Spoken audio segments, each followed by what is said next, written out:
If you're self-employed and your business has been adversely affected by coronavirus, financial support may be available.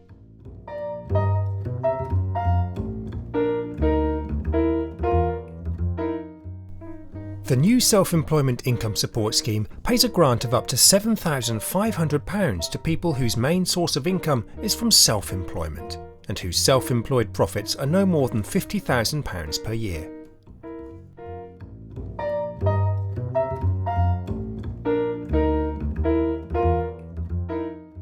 Claiming is easy.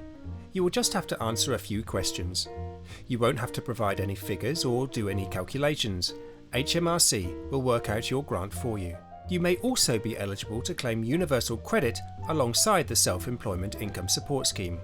This will depend on your earnings. If you are not eligible for the Self-Employment Income Support Scheme, you may still be able to claim universal credit. When considering whether you are eligible for universal credit, your household's financial circumstances, such as your savings and income, will be taken into account.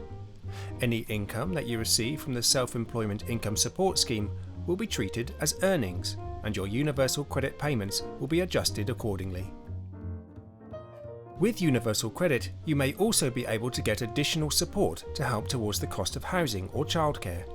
You can check your entitlement for universal credit, as well as access benefits calculators to check how much you might get at gov.uk/universal-credit.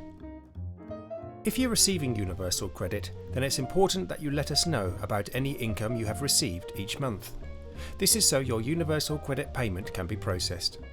This includes reporting any income received from the Self-Employment Income Support Scheme, or if you have had no income in any given month. You will be prompted to report your income and expenses in your online account as you get close to your payment date. When you are able to start working again, your income will be taken into account to calculate your universal credit payments.